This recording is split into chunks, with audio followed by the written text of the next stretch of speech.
오늘 함께 나누실 하나님 말씀은 열왕기하 18장 17절에서 19장 7절입니다. 아수르 왕이 다르단과 랍사리스와 랍사게로 하여금 대군을 거느리고 라기스에서부터 예루살렘으로 가서 히스기야 왕을 치게 하매 그들이 예루살렘으로 올라가니라. 그들이 올라가서 윗못 수도 곁 곧 세탁자의 밭에 있는 큰 길에 이르러 서니라. 그들이 왕을 부르매 hil기야의 아들로서 왕궁의 책임자인 엘리야김과 서기관 셈나와 아삽의 아들 사관 요아가 그에게 나가니 랍사게가 그들에게 이르되 너희는 히스기야에게 말하라. 대왕 아수르 왕의 말씀이 내가 의뢰하는 이 의뢰가 무엇이냐. 내가 싸울 만한 계교와 용력이 있다고 한다마는 이는 입에 붙은 말뿐이라. 내가 이제 누구를 의뢰하고 나를 반역하였느냐. 이제 내가 너를 위하여 저 상한 갈대 지팡이 애굽을 의뢰하도다. 사람이 그것을 의지하면 그의 손에 찔려 들어갈지라. 애굽의 왕 바로는 그에게 의뢰하는 모든 자에게 이와 같으니라. 너희가 내게 이르기를 우리는 우리 하나님 여호와를 의뢰하노라 하리라마는 히스기야가 그들의 산당들과 제단을 제거하고 유다와 예루살렘 사람에게 명령하기를 예루살렘 이 제단 앞에서만 예배하라 하지 아니하였느냐 하셨나니 청하건대 이제 너는 내 주 아수르 왕과 내기하라.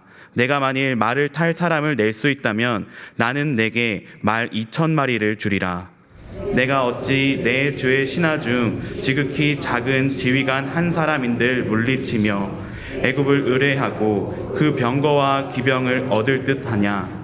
내가 어찌 여호와의 뜻이 아니고야 이제 이곳을 멸하러 올라왔겠느냐.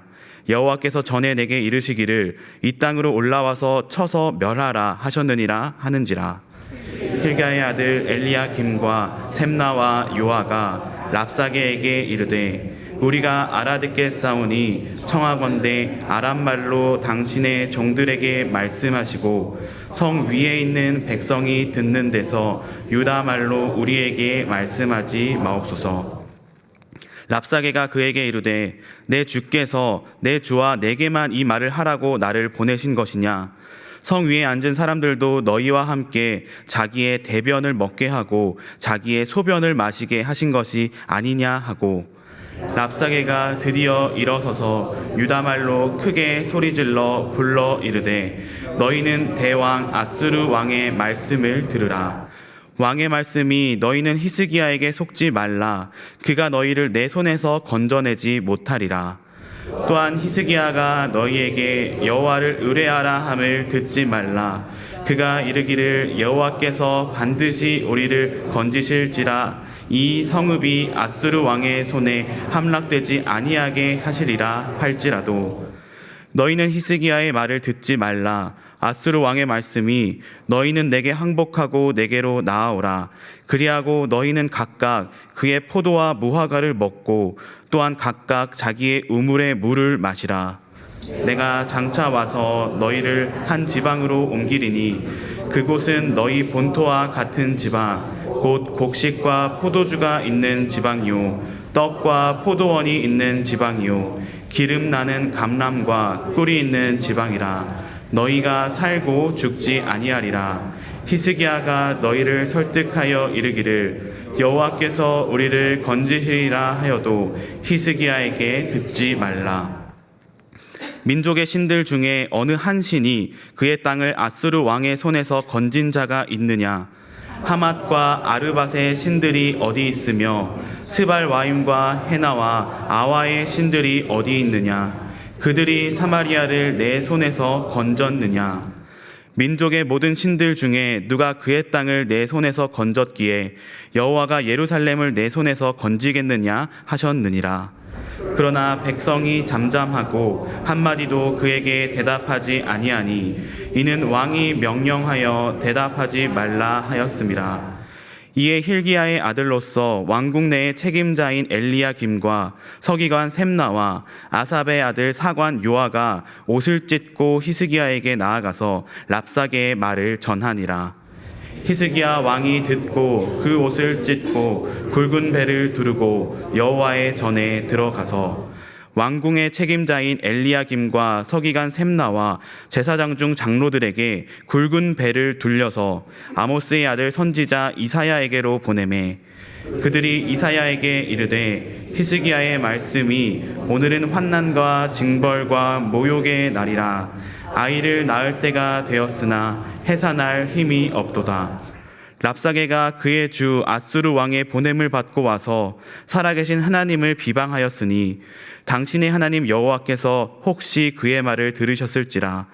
당신의 하나님 여호와께서 그 들으신 말 때문에 꾸짖으실 듯하니 당신은 이 남아있는 자들을 위하여 기도하소서 하더이다 하니라.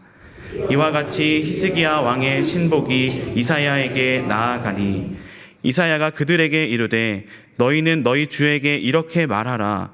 여호와의 말씀이 너는 아수르 왕의 신복에게 들은 바 나를 모욕하는 말 때문에 두려워하지 말라.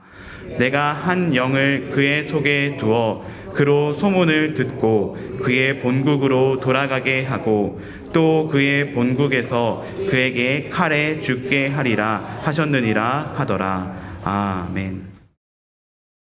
네, 우리는 지난 시간에 열왕기하 18장 1절에서 16절 말씀을 통해서 유다의 13번째 왕으로 등극한 히스기야의 초기에 있었던 일에 대해서 나누었습니다.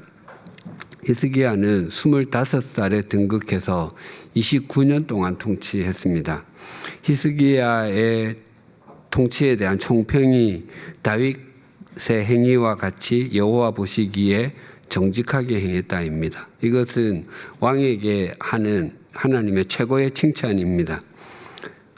특히 그 히스기야는 초기에 행한 일이 많은데 산당을 제거했고요. 유다의 왕들 중에서 산당을 다 제거했던 왕은 이 히스기야와 요시야가 유의합니다. 그리고 주상들 없애고요. 아세라 목상 찍었고요. 특히 모세 때부터 존재했던 놋뱀을 없애고 그것을 느후스단 놋조각이다라고 했습니다.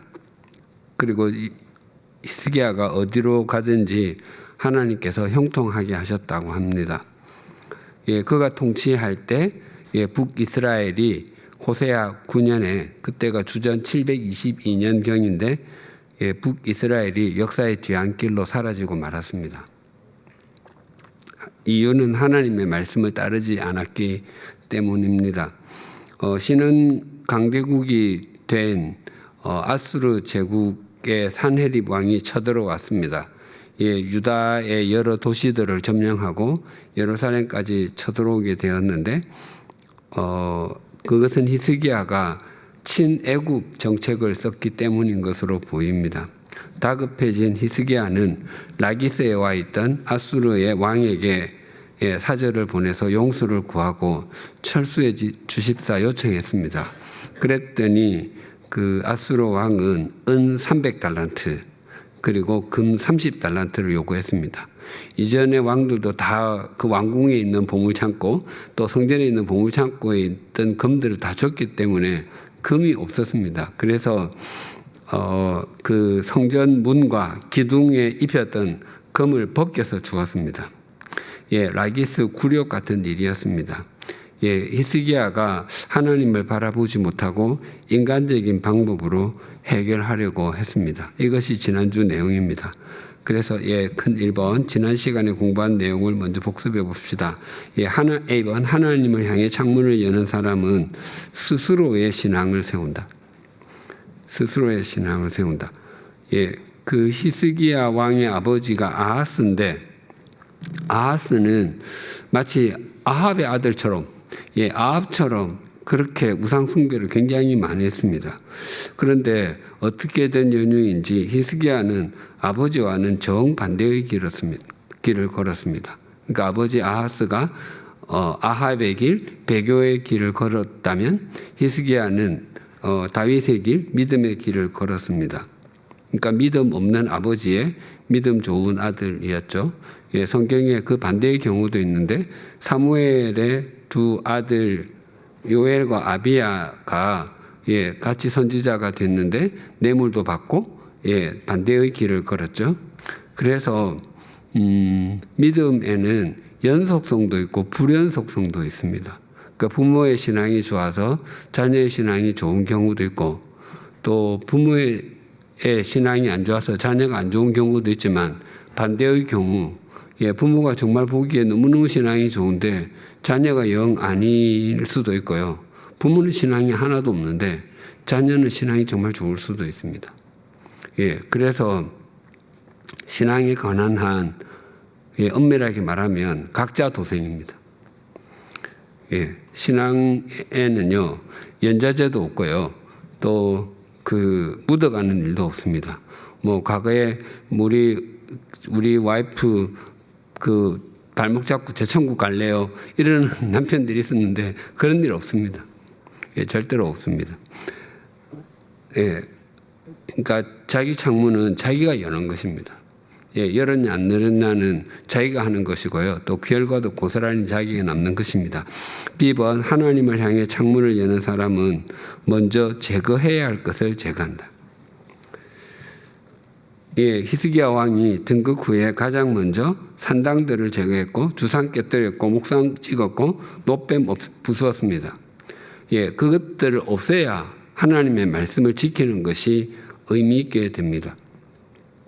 옛 것을 버리지 않으면 새 것을 행함이 아무런 의미가 없습니다. 마치 우리가 굉장히 더러운 옷을 입고 있다가 그 위에다가 새 옷을 입는다고 해서 새 옷이 태가 나지 않습니다.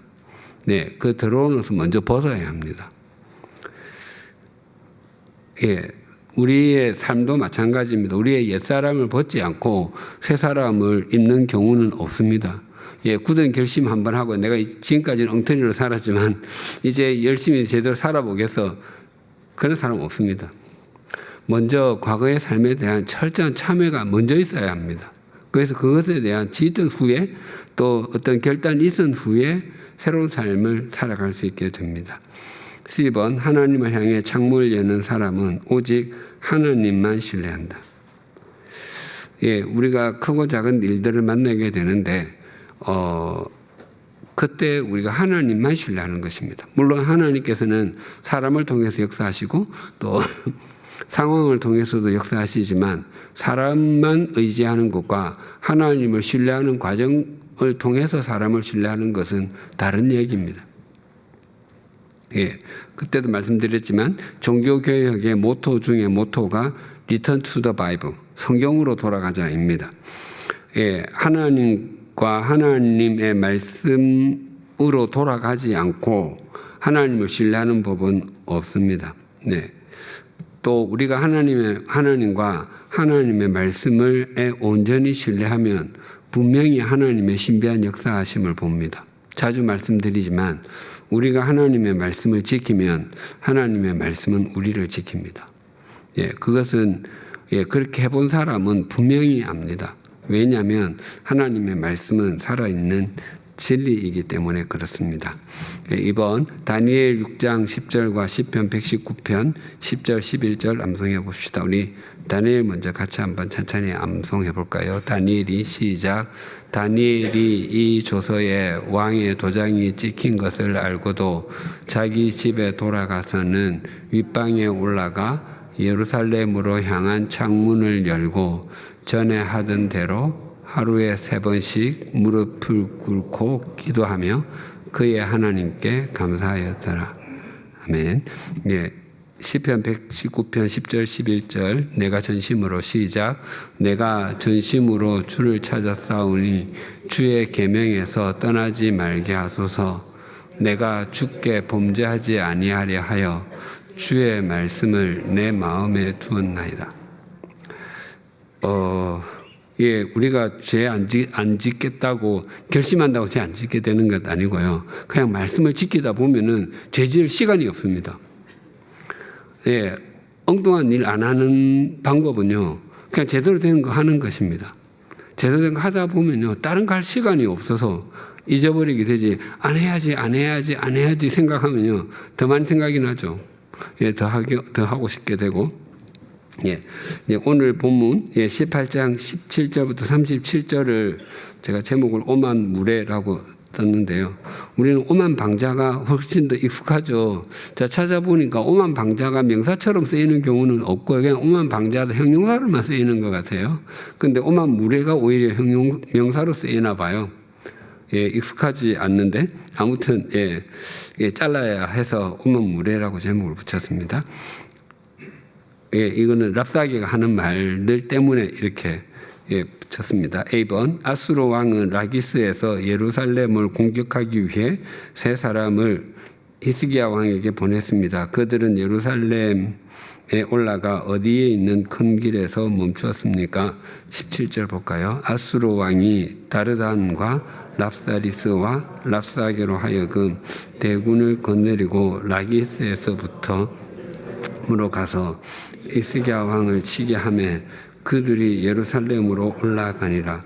그들이 올라가서 윗못 수도 곁 곧 세탁자의 밭 있는 큰 길에 이르니라. 예, 세탁자의 밭에 머물렀답니다. 큰 길에. 이 본문 18장 17절부터 다음 장 거의 끝까지인 19장 35절까지는 우리 지난 시간에 다룬 그 13절에서 16절이 아수르의 1차 공격이라고 한다면 이것은 2차 공격에 해당합니다. 예, 이 일이 언제 일어났느냐 사실 잘 모릅니다. 그러니까 성경이 또렷하게 나타나 있지 않기 때문에 그래서 학자들이 볼 때 앞에 있었던 1차 공격은 주전 701년경이었을 것이고 이 2차 공격은 한 2년쯤 있다가인 주전 699년일 것이다라고 보는 것이 제일 좀 보편적으로 받아들이는 것 같습니다. 그런데 사내립이 앞에 돈 받았잖아요. 그 은 300달란트, 금 30달란트를 받고 또 이렇게 비겁하게 왜 쳐들어왔을까? 그래서 히스기야가 약속만 하고 돈을 안 준 건가? 금도 벗겼는데 안 줬을 일은 없고요. 또 아니면 받고도 괘씸해서 쳐들어왔나? 이제 그것보다도 유다의 왕을 아수르 왕으로 갈아치우려고 했던 것 같습니다. 그것이 당시 그 아수르의 주된 정책 가운데 하나였다고 합니다. 예, 아무튼 이제 거기서 다르단, 랍사리스, 랍사게 이렇게 세 명을 보냈는데 저도 이번에 보다가 알았는데 이 세 사람이 이 이름이 아니라 관직명이라고 합니다. 예. 그래서 제가 NIV 영어 성경을 보니까 다르단은 His Supreme Commander, 그러니까 총사령관 이렇게 번역을 해놨고요. 그리고 랍사리스는 His Chief Officer, 최고위 관리 이렇게 번역할 수 있겠고요. 그리고 랍사게는 His Field Commander, 그러니까 야전사령관 이런 정도로 되겠습니다. 그러니까 그 총사령관, 최고위 관리, 야전사령관. 그래서 랍사게가 야전사령관이라면 이니까 지금 대변인처럼 와서 얘기를 좀 많이 하는 것 아닌가 생각이 듭니다. 세탁자의 밭은 세탁업을 하는 사람이 이제 옛날에는 뭐 무슨 그 천 같은 거 막 그 말릴 때 늘어뜨려 가지고 말리지 않았습니까? 그래서 굉장히 넓은 공터가 있어서 거기에 아수르의 군대가 주둔했을 것이라고 봅니다. 그래서 여기 우리 개혁 성경은 개혁 개정판은 세탁자의 밭이라고 했는데 새번역 성경은 빨래터라고 번역을 했고요. 공동번역 성경은 마전터라고 번역을 했습니다. 마전터는요, 피류육을 말려서 바르는 곳. 예, 그 앞에 말씀들이 옛날 뭐 물들여 가지고 넓은 곳에 줄쭉 치고 쭉쭉 말리는 그런 곳인 것 같습니다. 네, B번 랍사게는 사자들에게 히스기야 왕에게 전하라며 내가 무엇을 믿고 이렇게 자신만만하냐라고 말했습니다. 그리고 애굽에 기대는 것은 무엇을 의뢰하는 것과 같다고 했습니까? 18절에서 21절 볼까요?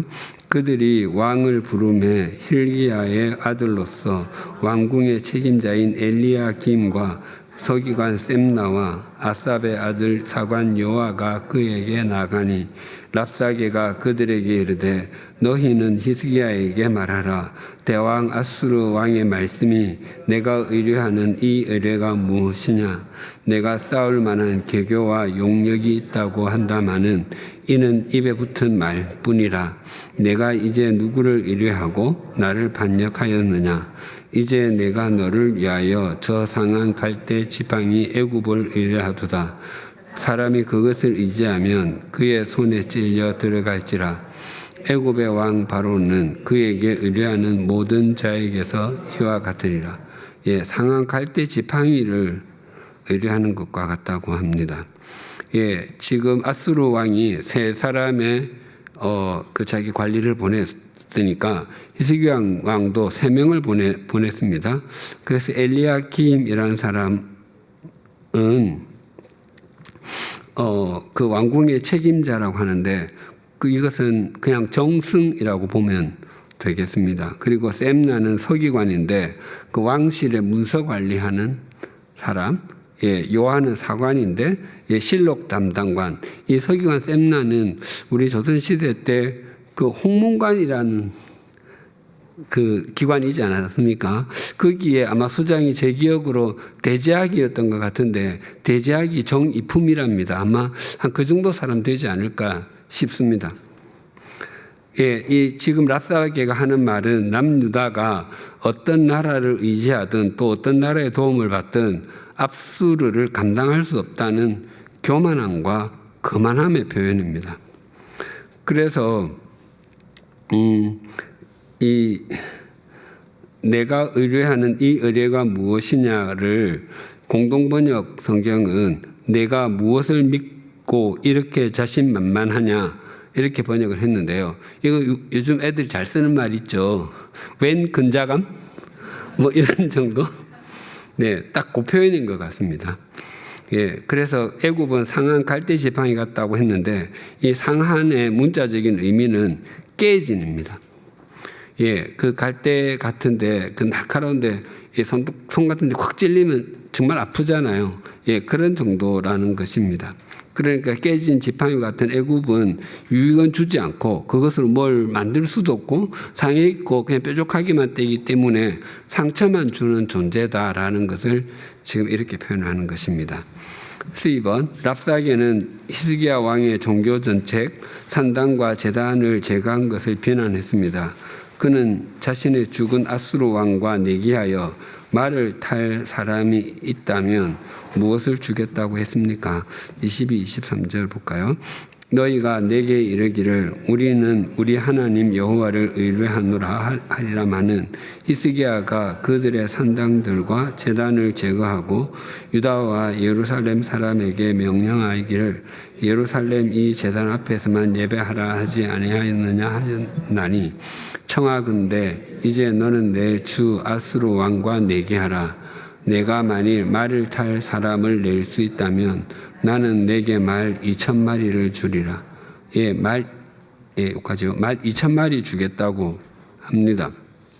그러니까 앞에서 21절에서 아수르 대신 애굽을 의지한 외교 정책 비난했죠. 네, 그런데 지금 랍사게는 또 산당과 제단을 제거한 것이 하나님을 신뢰하는 데서 온 것이 아니라고 주장합니다. 예, 그냥 자기 생각대로 그냥 종교 정책 비난하는 것입니다.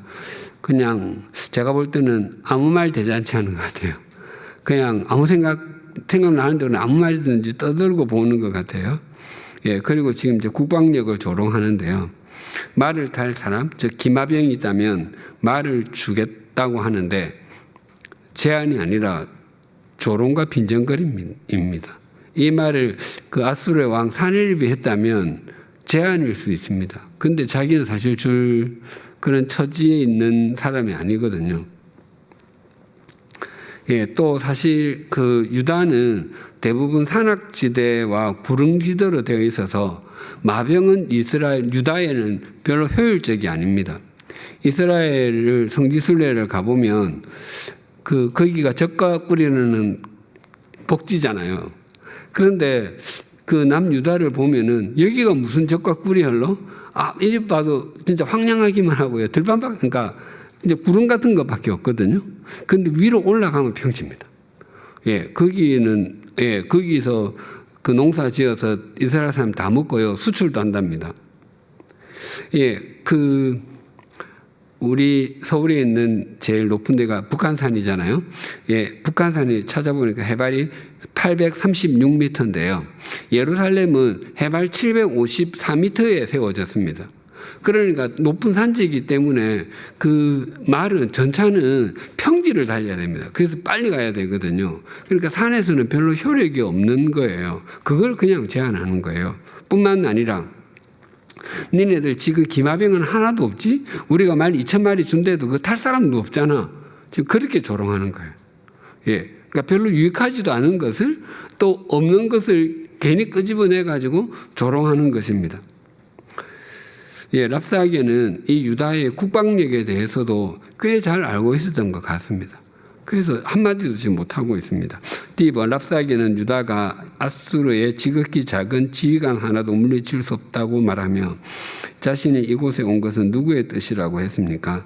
24, 25절 볼까요? 내가 어찌 내 주의 산하 중 지극히 작은 지휘관 한 사람인들 물리치며 애굽을 의뢰하고 그 병거와 기병을 얻을 듯하냐? 내가 어찌 여호와의 뜻이 아니고서야 이제 이곳을 멸하러 왔느냐? 여호와께서 전에 내게 이르시기를 이 땅으로 올라와서 쳐서 멸하라 하셨느니라 하는지라. 예, 자기가 올라온 게 여호와의 뜻이라고 합니다. 거기 그 지극히 작은 지휘관은 문자 그대로 보면 그 가장 작은 지방을 다스리는 통치자입니다. 그러니까 이것을 우리 조선시대로 하면 고을의 사또? 네. 니네들 사또가 다스리는 그 고을 하나 차지한다고 해서 거기서 이제 그 당시 전쟁을 이기면 이제 거기 전리품을 가져오는 게 중요한 목적이거든요. 그러니까 작은 마을과 싸워서 이기면 거기 무기가 얼마나 있겠습니까? 모르겠습니다. 그 포졸들이 두고 다니는 육모 방망이나 많았는지 모르겠습니다. 다른 쓸만한 것은 없습니다. 예, 아무 의미가 없다는 것이고. 그러니까 그 애굽을 의지해서 거기서 무슨 무기를 병거와 기병인데 그 지원 받으려고 하는 거 거기는 무기 없어. 그러니까 지금으로 치면 이제 애굽이 좀 이전에 훨씬 강성했으니까 거기에 있는 무기 가져와 봐야 그쪽에 있는 무기들 1930년대 40년대 무기들밖에 없어. 지금은 잘 쓰지도 못해. 지금 그 이야기를 하는 것이고요. 또 랍사게는 자기가 여호와의 뜻을 받아서 여기 왔대요. 이거 무슨 말이냐면은 그 고대의 전쟁은 그 신들의 대리전이라고 하지 않았습니까? 그러니까 아수르가 섬기는 신과 유다가 섬기는 여호와의 신이 붙어가지고 여호와의 신이 졌다는 거예요. 져서 그러면 이제 우리가 이겼으니까 유다 치러 가도 되죠? 이제 물었고 그래 어쩔 수 없이 여호와 하나님께서 가도 돼. 그래서 왔다는 거예요. 말도 안 되는 이야기를 지금 이렇게 떠들고 있습니다. 굉장히 교만한 이야기예요. 예, 그러니까 하나님과 싸우지도 않고 이길 수도 없음에도 불구하고 이겼다고 지금 그러니까 자기 나라가 크다는 것을 이렇게 과시하고 있는 것입니다. 2번 히스기야 왕의 사자들은 랍사게에게 백성이 알아듣지 못하도록 유다 말이 아닌 아람 말로 해주기를 요청했습니다. 하지만 랍사게는 너희는 대왕 아수르 왕의 말씀을 들으라며 어떤 말로 소리를 질렀습니까? 26절 28절 볼까요? hil기야의 아들 엘리야킴과 셈나와 요아가 랍사게에게 이르되 우리가 알아듣겠사오니 청하건대 아람 말로 당신들의 종들에게 말씀하시고 이 위에 있는 백성이 듣는 데서 유다 말로 우리에게 말씀하지 마옵소서. 랍사게가 그에게 이르되 내 주께서 내게만 말하라고 너를 보낸 것이 아니냐. 성 위에 앉은 사람들도 너와 함께 자기의 대변을 먹게 하고 자기의 소변을 마시게 할 것이 아니냐 하고 랍사게가 드디어 일어서서 유다말로 크게 소리질러 이르되 너희는 대왕 아술의 말을 들으라. 예, 유다말로 소리를 질렀답니다. 정말 오만방자하고 오만무례하죠. 히스기야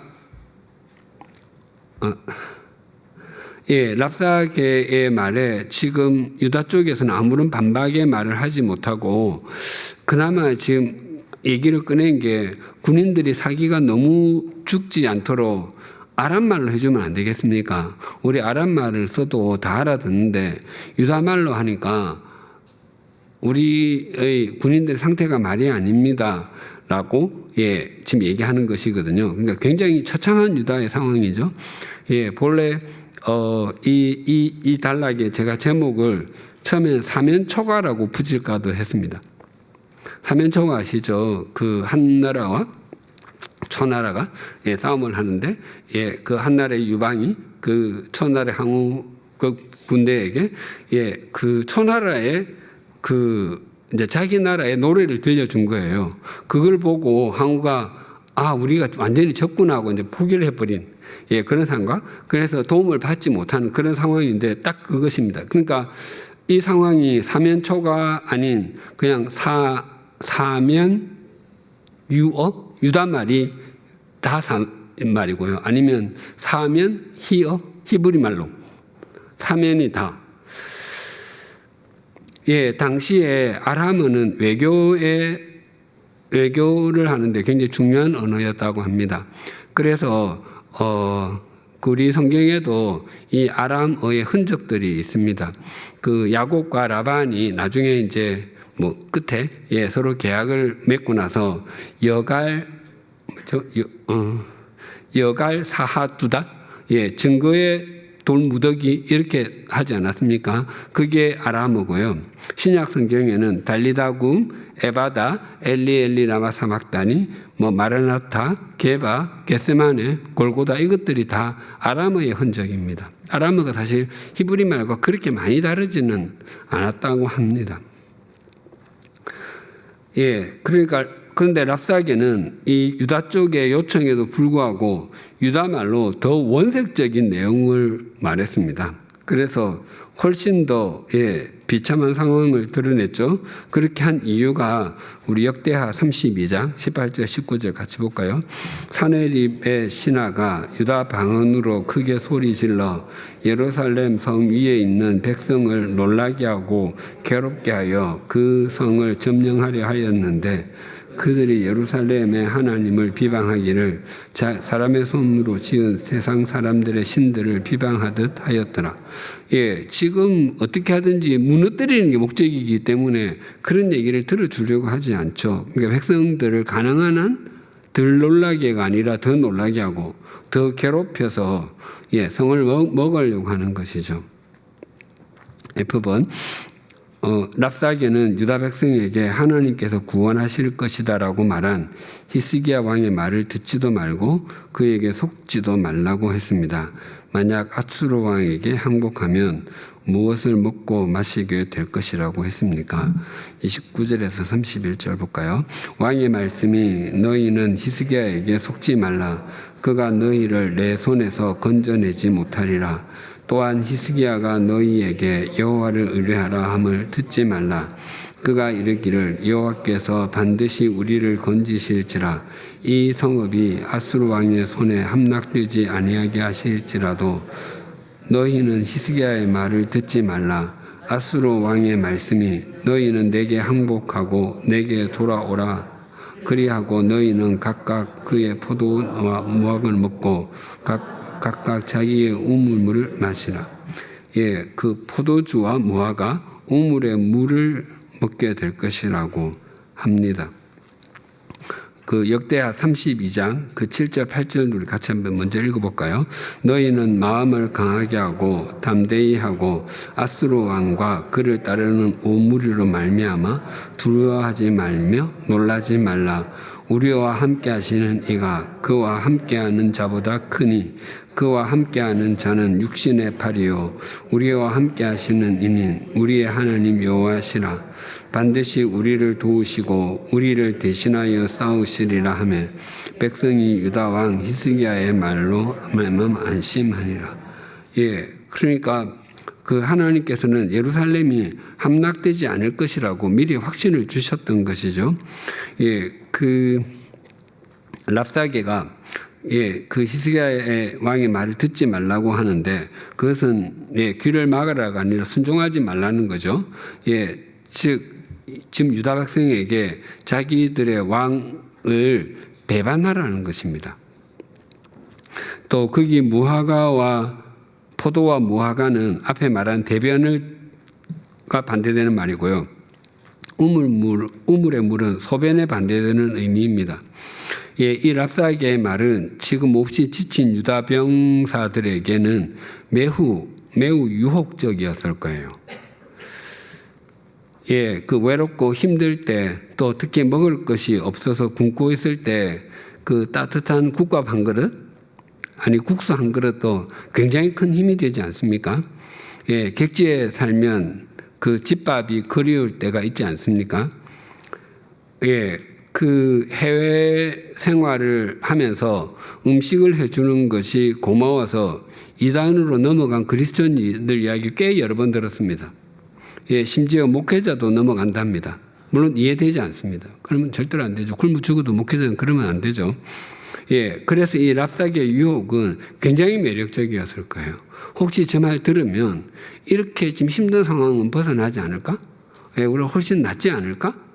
그런 것들이죠. 10번 랍사게는 히스기야 왕의 말을 듣지 말라고 반복해서 말하며 지금까지 한 민족도 아수르 왕의 손에서 자기 땅을 구원한 사람이 없다며 여호와 하나님도 무엇을 자기 손에서 건져 올릴 수 없다고 말했습니까? 32절에서 35절 볼까요? 내가 장차 와서 너희를 한 지방으로 옮기리니 그곳은 너희 본토와 같은 지방 곧 포도주가 포도는 지방이요 떡과 포도원이 있는 지방이요 기름 나는 감람과 꿀이 있는 지방이라. 너희가 살고 죽지 아니하리라. 히스기야가 너희를 설득하여 이르기를 여호와께서 우리를 건지시리라 하여도 히스기야에게 듣지 말라. 민족의 신들 중에 어느 신이 그의 땅을 아수르의 왕의 손에서 건진 자가 있느냐? 하맛과 아르밧의 신들이 어디 있으며 스발와인과 헤나와 아와의 신들이 어디 있느냐? 그들이 사마리아를 내 손에서 건졌느냐? 민족 신들 중에 그의 땅에서 건졌기에 여호와가 예루살렘을 내 손에서 건지겠느냐? 예루살렘도 건질 수 없다고 합니다. 당시 아수르의 일관된 정책은요, 어떤 나라를 정복하면은 그 피정복민들을 아수르로 이주시키고 또 아수르 사람을 그 정복지로 이주시키는 정책을 폈습니다. 랍사게는 유다 백성에게 항복을 종용하면서 곡식과 포도주, 떡과 포도원, 감람류와 꿀을 운운하며 너희들이 만약 여기서 이 예루살렘을 포기하고 그 아수르가 제공하는 그쪽으로 가면 거기도 여기랑 똑같아 그 이야기 하는 거예요. 거기도 그 포도주, 떡, 그러니까 농사 잘 되고 또 그 과일 생산도 잘 되고 감람류, 꿀 이런 것들이 다 잘 돼 똑같아. 그렇게 얘기하는 것인데 완전히 뻥입니다. 유혹은 언제나 매력적으로 보이고 머릿속으로 생각하면 다 이상적으로 될 것 같죠. 야, 혹시 저 말이 진짜가 아닐까? 그러니까 혹시 얘기보다 더 행복할 거 아닐까? 그렇게 생각이 들죠. 그런데 우리가 살아봐서 알지만 이상은요, 언제나 디지털로 이루어질 것 같습니다. 이렇게 딱딱딱딱 되고. 근데 실제의 삶은 언제나 아날로그잖아요. 하나씩 돼요. 자기 발로 걸어야 돼요. 뭐 저절로 되는 일 하나도 없습니다. 예, 이상으로만 하면 세상에서 다이어트를 원하는 사람은 다 성공할 것 아니에요? 예, 세상에서는 진짜 슬림하고 건강한 사람만 있을 거예요. 그 이상대로 다 됐다면. 예, 그러면 오히려 그렇게 다 되면 좀 뚱뚱한 사람이 부러움의 대상이 될 수 있을 거예요. 사실 제가 어릴 때 많이 들었던 말, 사람들이 배가 나오면 사장님이라 그랬잖아요. 그리고 그 배를 사장님 배라 그랬잖아요. 그 말에는 굉장히 부러움이 섞인 겁니다. 아, 저분은 많이 먹어서 저렇게 살도 찌고 또 배도 저렇게 나오는구나. 우리는 소위 배짝 골았는데 이런 느낌이었잖아요. 예, 지금은 뭐 전혀 그런 개념이 하나도 없지만, 예. 그러니까 그때는 잘 먹지 못하던 때니까 그냥 마냥 부러운 거예요. 그냥 저분 틀림없이 잘 먹었을 거야. 못 먹어서 부었을 수도 있는데, 예, 그냥 잘 먹었을 거야. 그러니까 튼튼할 거야. 나보다 훨씬 덜 튼튼할 거야 생각이 드는 거죠. 예, 그러니까 이 랍사기의 말을 들으면 모든 것이 다 행복하게 잘 맺어질 것 같아도 현실은 언제나 고달프죠. 가면 힘들죠. 네.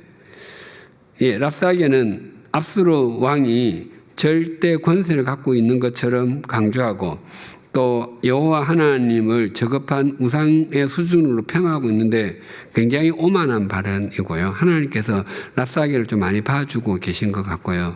우리가 뒤에 가면 또 다 알게 되지만, 예, 야스루가 이렇게 큰 소리 치지만 유다보다 더 빨리 망합니다. 네. H번 랍사게의 오만한 망언에도 불구하고 백성은 잠잠하고 한마디도 하지 않았습니다. 그 이유는 무엇이었습니까? 36절 37절 보겠습니다. 그러나 백성이 잠잠하고 한마디도 그에게 대답하지 아니하니 이는 왕이 명령하여 대답하지 말라 하였습니다. 이에 힐기야의 아들로서 왕의 엘리야김과 서기관 셈나와 그의 아들 사관 요아가 옷을 찢고 히스기야에게 나아가서 랍사게의 말을 정하니라. 예, 왕이 명령에 대답하지 말라고 해서, 그러니까 히스기야 왕이 한마디도 하지 말라고 했기 때문입니다. 예, 히스기야 왕은 이 랍사게의 언변에 대해서 이미 알고 있었던 것으로 보입니다. 그의 말에 말려 들어가면 감정적으로 판단하게 되고, 예, 또 바르게 판단하지 못할 수 있어서 잠잠하라고 한 것으로, 예, 보입니다. 예, 정말 어떤 사람은 이런 상황에서 우리는 여호와 하나님을 섬기겠다고 엘리야처럼 나와야 되지 않냐. 그런데 그러기가 쉽지 않고요. 저는 히스기야의 말을 듣고 백성이 선동당하지 않은 것만 해도 정말 대단하게 생각이 됩니다. 예, 그 히스기야 왕이 백성에게 대답하지 말라고 명령한 것은 하나님께서 역사하실 것을 신뢰했기 때문입니다. 예, 그리고 옷을 찢는 행위는 극한의 슬픔이나 분노 또 극한 감정을 표현할 때인데 성경에 자주 나오죠. 제가 말씀드리지 않아도. 네, 그러니까 이 세 사자는 옷을 찢은 상태로 지금 나아갔습니다. I번 아수르에게 침략당한 유다와 같은 상황이나 랍사게처럼 다른 사람의 언어 때문에 궁궁에 처한 때가 있다면 나눠봅시다. 그런 상황을 어떻게 이기셨습니까? 또한 그때 얻은 교훈은 무엇입니까? 예, 우리가 살아가다 보면 우리의 삶이 그냥 폭격 맞은 듯한 느낌이 들 때 있지 않습니까? 크고 작은 일이 너무 많이 터져가지고 뭘 해야 될지 잘 모를 때. 또 사람들은 막 말을 쏟아내는데 사실이 아닌데 사실이 아니라고 해도 믿어주지도 않고 아무런 내 말이 어떤 그 사람들에게 전혀 영향력을 미치지 못하는 것 같은 느낌이 들 때 있습니다. 예, 그러면 다른 사람의 말로 인해서 심한 눌림을 경험하기도 하고 또 오해를 받을 수도 있습니다. 그럴 때 먼저 우리 스스로 정리해야 합니다. 예, 다른 사람한테 가서 얘기해봐야 소용없습니다. 그때 하나님 앞에 정직하게 하나님 이 상황 아시죠? 예, 이때 저 하나님 신뢰합니다. 예, 하나님 제가 어떻게 나아갈지 일깨워 주십시오. 예, 그렇게 먼저 정리해야 다른 사람의 말이 그냥 스쳐 지나가게 됩니다. 그렇지 않으면 그 말들이 꽂혀가지고 아무것도 할 수 없게 만들게 됩니다. 예, 그래서 뭐 우울증, 뭐 공황장애 이런 것들이 한꺼번에 찾아오게 됩니다. 아무튼 그런 과정을 잘 이겨내면 우리의 삶과 믿음은 굉장히 견고해집니다. 예, 큰 사본 9장 1절에서 7절은 전화위복인데, 이제 전쟁이 화가 바뀌어서 복이 되는 건데, 정확하게 얘기하면 전화위복 아니고 전전위복입니다. 예, 전쟁이 바뀌어서 이제 복이 되는 상황입니다. 이 뒤에 19장 이야기가 쭉 그 이야기인데요. A번 히스기야 왕도 랍사게가 말한 것을 듣고서 자기 옷을 찢고 굵은 베옷을 두르고서 어디로 들어갔습니까? 1절 볼까요? 히스기야 왕이 듣고 그 옷을 찢고 굵은 베를 두르고 여호와의 전에 들어가서 하나님의 성전에 들어갔습니다. 사람은 문제가 닥치면 자신이 할 수 있는 수단과 방법을 가리지 않고 또 모든 사람을 다 찾아다니고 다 안 되면 그냥 하나님께 가잖아요. 그 다 해도 괜찮은데 먼저 하나님과 논의하고요. 또 하나님 그 사람을 찾아갈 수 있는데 하나님과의 관계성 속에서 풀어가야 됩니다. 그래야 풀립니다. 히스기야 왕이 성전으로 들어갔다는 것은 당면한 국가적인 위기를 해결해 주실 수 있는 분이 하나님밖에 없다는 고백입니다. 그 시편 73편 17절 읽어볼까요? 하나님의 성소에 들어갈 때에야 그들의 종말을 내가 깨달았나이다. 시편 73편은 악인이 성행하는 거 그들이 하다가 그냥 비명 행사할 줄 알았더니 죽을 때도 편안하고요. 살도 많이 찌고요. 재산 막 늘어나고 의인이 참을 수가 없는 거예요. 답을 찾을 수가 없는 거예요. 보니까. 아니 의인이 잘 돼야 되는데 왜 악인이 잘 됩니까 했는데 성전에 가서 하나님을 직면하고 나니까 하나님께서 답을 주신 것을 이렇게 지금 표현을 하고 있는 것입니다. 우리의 인생길과 믿음의 길에서 직면하는 문제의 근본적인 해결책은 먼저 자신을 하나님 앞에 세우는 겁니다. 하나님과의 관계에 문제가 생겨서 다른 문제가 발생하는 경우가 적지 않기 때문에 그렇습니다. B번 히스기야 왕은 엘리야김과 셈나 그리고 제사장 중 장로들을 이사야 선지자에게로 보냈습니다. 그들이 이사야 선지자에게 왕의 말씀을 전하면서 오늘이 무슨 날이라고 했습니까? 2절 3절 왕궁의 책임자인 엘리야김과 서기관 셈나와 제사장 중 장로들에게 굵은 배를 둘러서 아모스의 아들 선지자 이사야에게로 가매 그들이 이사야에게 이르되 이사기야의 말씀이 오늘은 환난과 징벌과 모욕의 날이라 아이를 갖가 되었으나 해산할 힘이 없도다. 환난과 징벌과 모욕의 날이라고 합니다.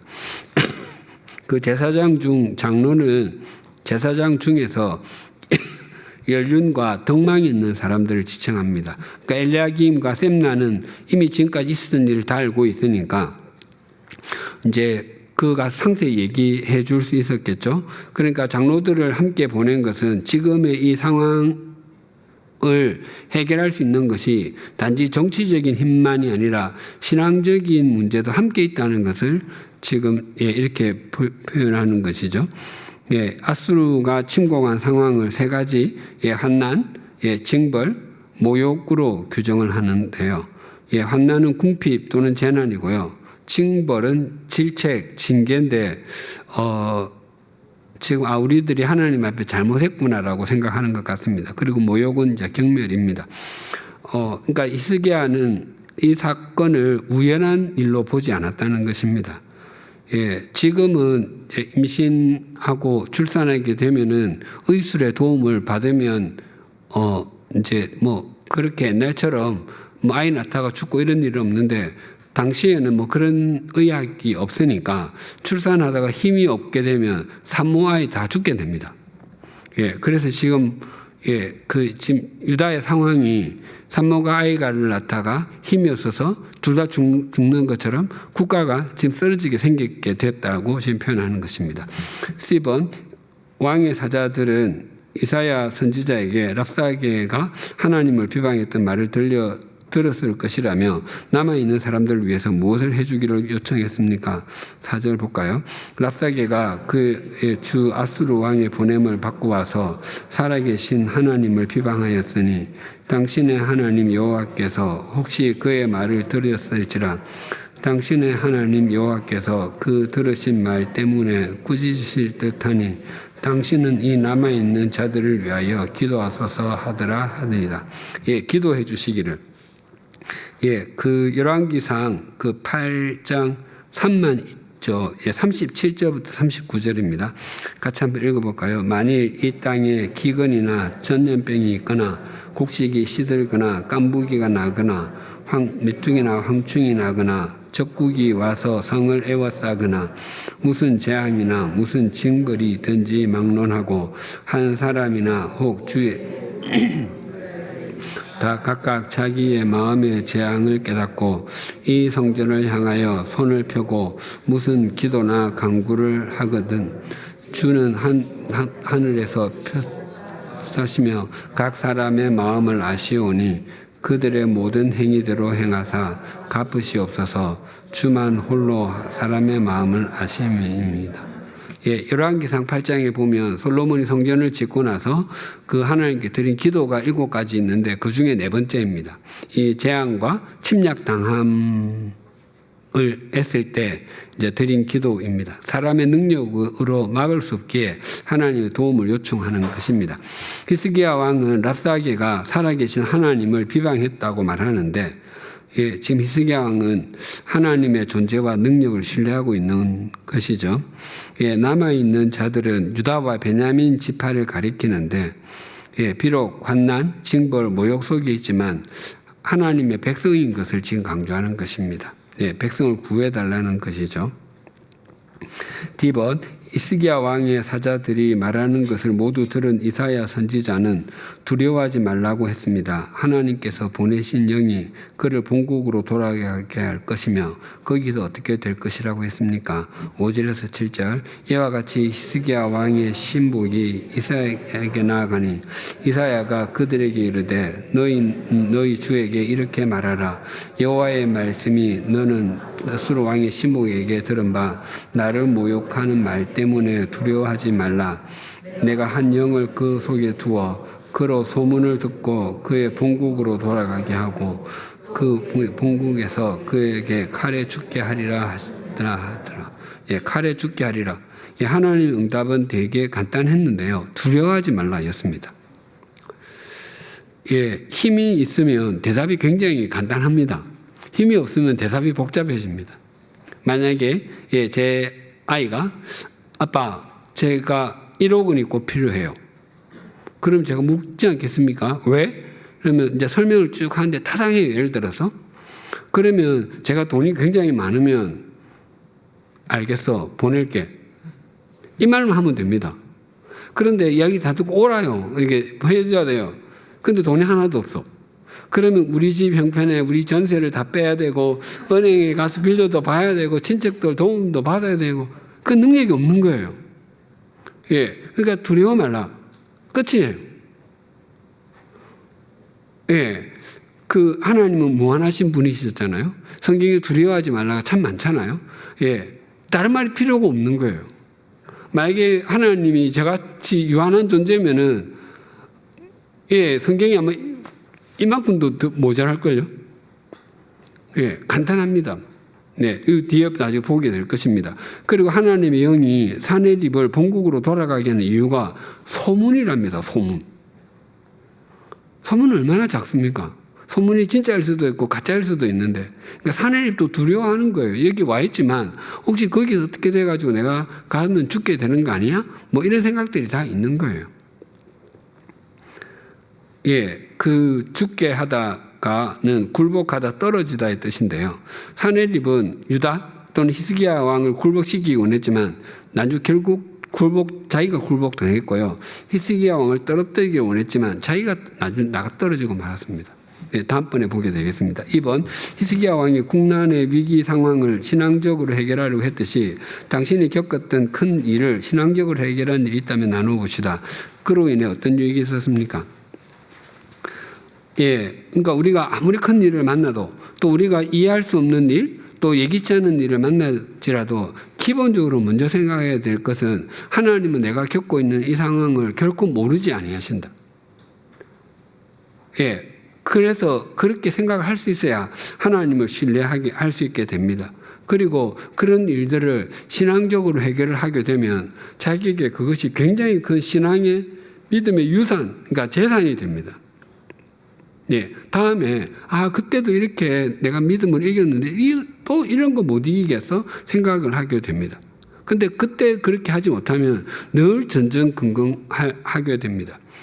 5번, 오늘 배운 것을 적용해 정리해 봅시다. A번, 하나님을 향해 창문을 여는 사람은 세상에 있는 것은 모두 상한 갈대 지팡이와 같음을 한다. 상한 갈대 지팡이와 같음을 한다.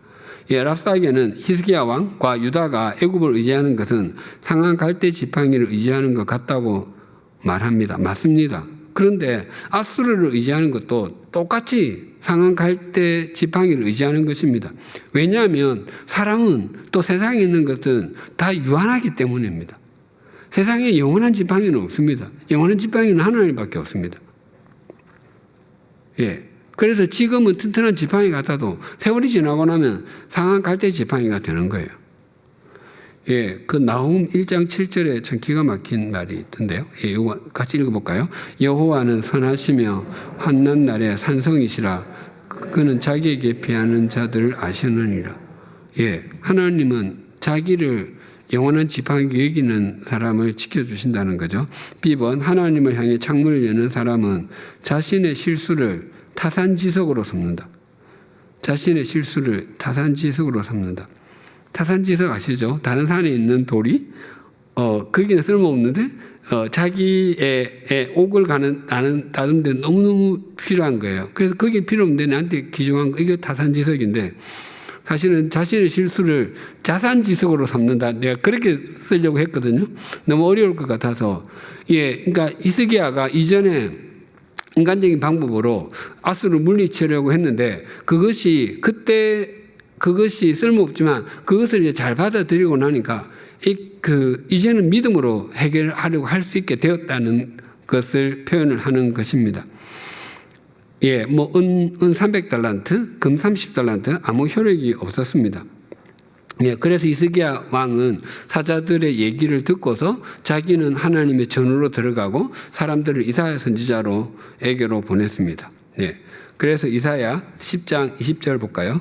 그날에 이스라엘의 남은 자와 야곱 족속의 편안한 자들이 다시는 자기를 친 자를 의지하지 아니하고 이스라엘의 거룩하신 이 여호와를 진실하게 의지하리니. 예, 실패를 통해서 배운 거죠. 예, 뇌물로 안 된다는 거. 예, C번, 하나님을 향해 창문을 여는 사람은 하나님이 역사의 주인이심을 신뢰한다. 역사의 주인이심을 신뢰한다. 예, 이사야 선지자는 히스기야 왕이 보낸 사자들의 이야기를 듣고 한마디 두려워하지 말라고 했습니다. 즉 하나님께서 아수르를 심판하실 것이라는 것이죠. 예, 또 이 열왕기가 바벨론에서 포로 생활하는 사람들이 1차 독자라고 했습니다. 예, 그들이 포로 생활을 하면서 이 이야기를 통해서 역사의 주인이 하나님이신 것에 대한 믿음을 새롭게 했을 겁니다. 그래서 시편 73편 28절 같이 읽어볼까요? 하나님께 가까이 함이 내게 복이라. 내가 주 여호와를 나의 피난처로 삼아 주의 모든 행적을 전파하리이다. 예, 하나님이 역사의 심판자이심을, 주인이심을 믿는 사람은 하나님께서 때가 찬 경륜을 따라서 일하시는 분이심을 압니다. 하나님은 온 세상을 운행해 가시는 분이십니다. 그것을 하나님 편에서 말할 때 경륜이라고 한다고 했습니다. 또 그 거대한 하나님의 역사 가운데 자신에게 맡겨진 작은 부분을 신실하게 감당할 때 사람의 입장에서 표현할 때는 그것이 사명 또는 직분이라고 한다고 했습니다. 예, 우리 100주년 기념교회를 꾸려가시는 분은 하나님이십니다. 예, 그 하나님께서 꾸려가시는 그 일이 경륜입니다. 예, 우리 각자는 자기의 직분, 사명을 맡고 있습니다. 저는 목회자로, 또 어떤 분은 구역장으로, 또 어떤 분은 권찰로, 또 봉사부서에서 봉사로. 예, 우리는 하나님의 경륜을 한 부분을 담당하는 사명자이고 직분자입니다. 그래서 우리에게 주어진 것이 사명이고 직분입니다. 우리가 이것을 잊지 않는다면 우리가 어떤 상황에 있든 우리는 신실한 하나님의 통로가 될 것입니다. 예, 다음 암송 구절은 그 다니엘과 조금 전에 읽었던 시편 73편 28절입니다. 하나님께 가까이 함이 내게 복이라. 내가 주 여호와를 나의 피난처로 삼아 주의 모든 행적을 전파하리이다. 하나님 아버지, 랍사게가 히스기야 왕과 유다에게 애굽을 의지하는 것은 상한 갈대를 의지하는 것과 같다고 말한 것은 조롱하기 위한 것이었습니다. 하지만 그 말은 진실입니다. 더 나아가 애굽을 의지하는 것만 상한 갈대를 의지하는 것과 같은 것이 아니라 세상에 있는 것을 의지하는 것은 모두 상한 갈대를 의지하는 것과 같습니다. 세상에 있는 모든 것, 눈에 보이는 것들은 모두 유한하여 점점 상해가는 것들이기 때문입니다. 바라옵나니 우리가 보이는 것들이 아니라 보이지 않는 하나님을 신뢰하게 하여 주시옵소서. 또한 히스기야는 아수르가 처음 침략해 왔을 때 인간적인 방법으로 그 위기를 모면하기 위해서 발버둥을 쳤습니다. 그래서 많은 은과 금을 준 것도 소용이 없었습니다. 하지만 그 다음번에는 그 상황에서 성전으로 들어가고 이사야 선지자에게 기도해 주기를 요청했습니다. 우리가 한번 실수한다 할지라도 다음에는 믿음으로 행하게 하여 주시옵소서. 무엇보다도 하나님께서 역사의 주관자가 되시는 분이시며 하나님은 때가 찬 경륜을 따라서 당신의 역사를 행하시는 분이신 것을 신뢰하게 하여 주시옵소서. 우리가 어떤 상황을 만나든지 어떤 문제에 직면하게 되든지 간에 하나님께서는 우리가 있는 상황을 알고 계시는 것을 신뢰하게 하여 주시옵소서. 우리 삶의 자리에서 우리에게 주어진 사명을 신실하게 감당하게 하여 주시옵소서.